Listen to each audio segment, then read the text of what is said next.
On my journeys for the Parliament, I've met large numbers of people who long for a more just, peaceful, and sustainable world. They are offended by rampant and shocking injustices that target the weak or vulnerable, frightened by rage and acts of violence that perpetuate global tribalisms, confounded by thoughtless or calculated disregard for our earthly home.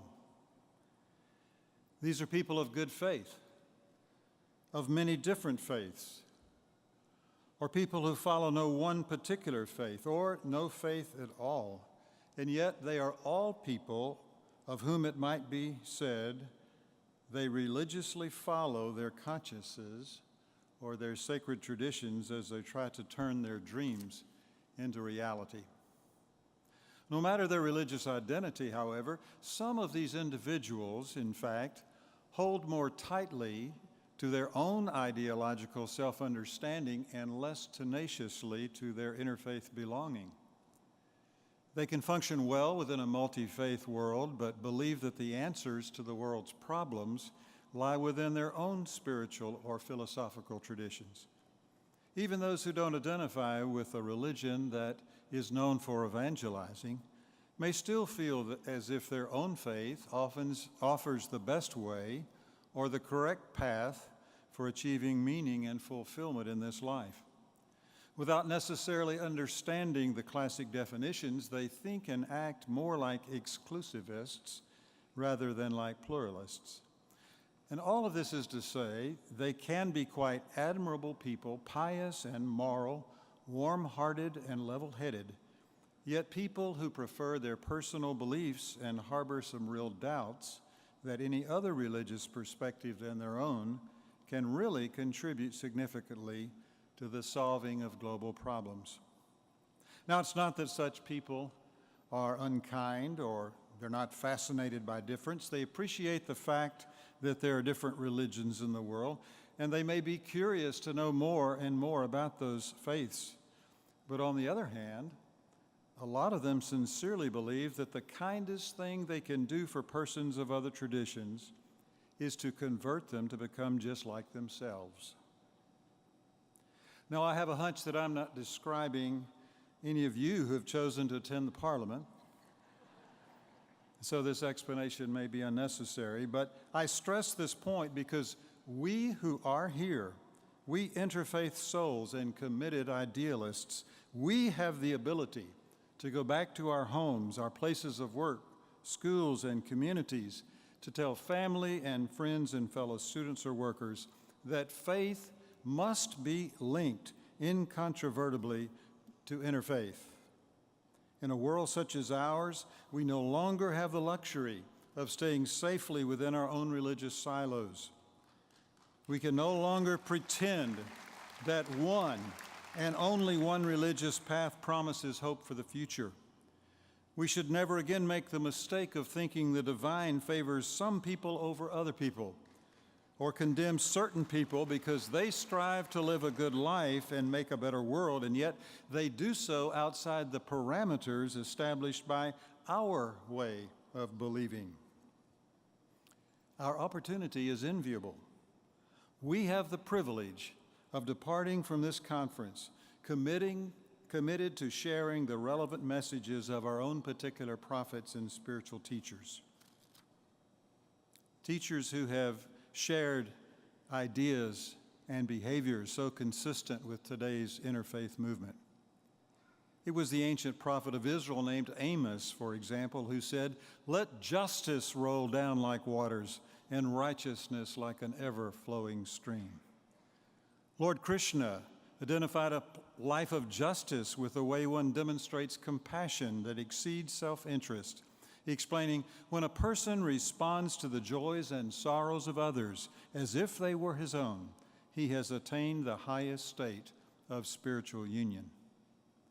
The Buddha associated justice with peace, noting, better than 1,000 hollow words is one word that brings peace. Jesus tied love and justice and peacemaking, and he admonished, you will love your neighbors as yourself. Sikhism's Guru Nanak saw equality as a sign of such love, and he intoned, "I'm neither a child, a young man, nor an ancient, nor am I of any caste." Mahavira of Jainism lifted up this equality by teaching all souls are equal and alike and have a similar nature and qualities. Prophet Muhammad coached equality in practical terms, teaching you should show courtesy and be cordial with each other so that nobody should consider himself superior to another nor do him harm. Baha'u'llah, the founder of the Baha'i faith, made the connections between different people even closer when he insisted, "You are the fruits of one tree and the leaves of one branch."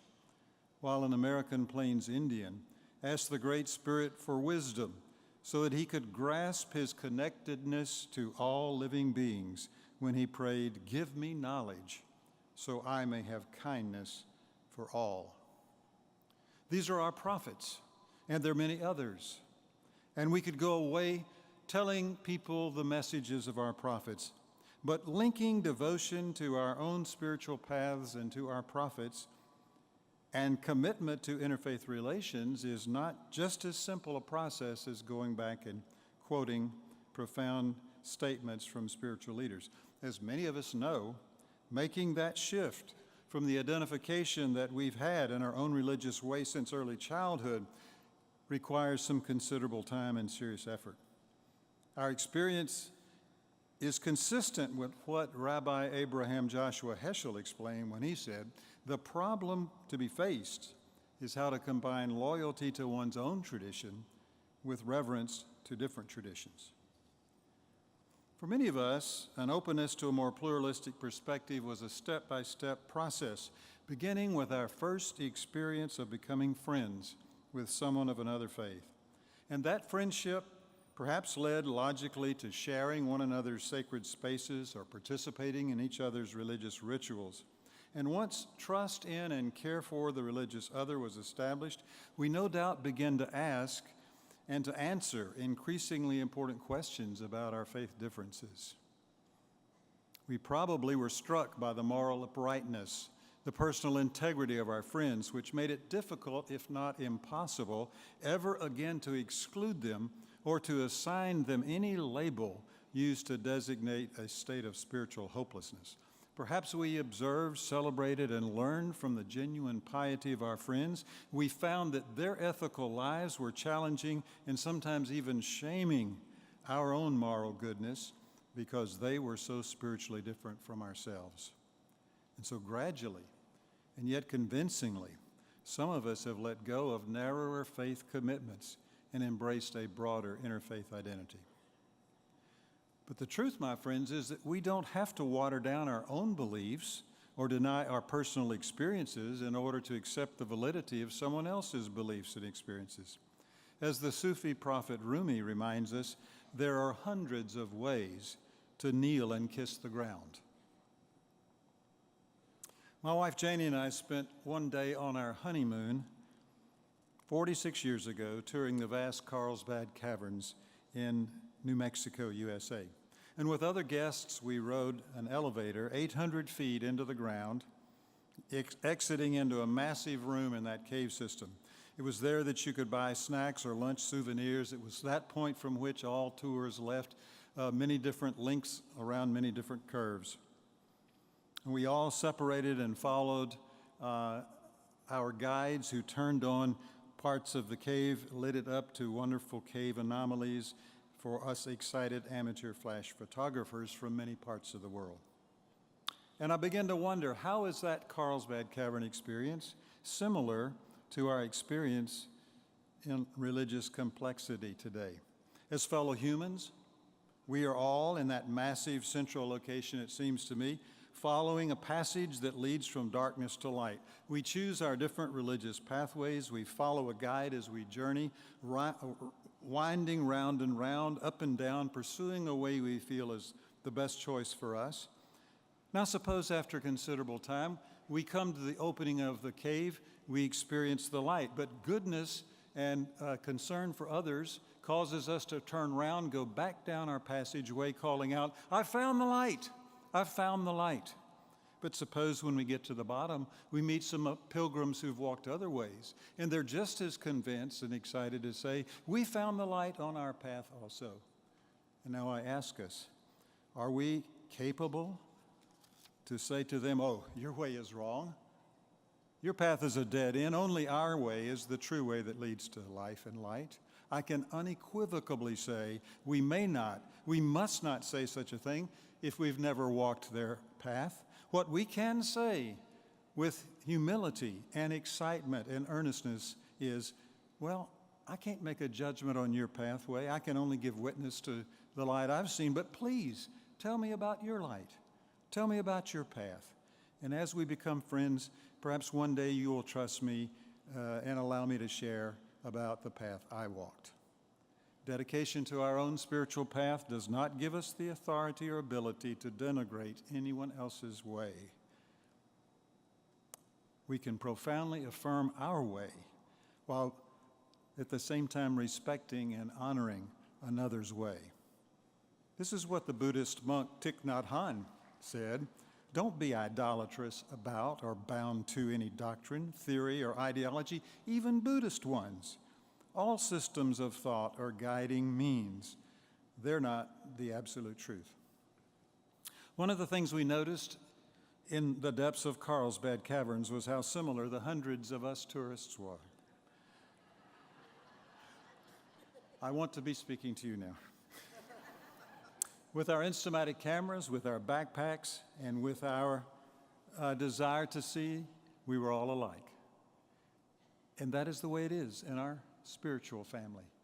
Tourists on the path, pilgrims all alike, persons who are journeying together, persons who can grasp hold of our neighbors and walk in that path that leads us to the light. Let's do it together. Thank you. Thank you, Matt.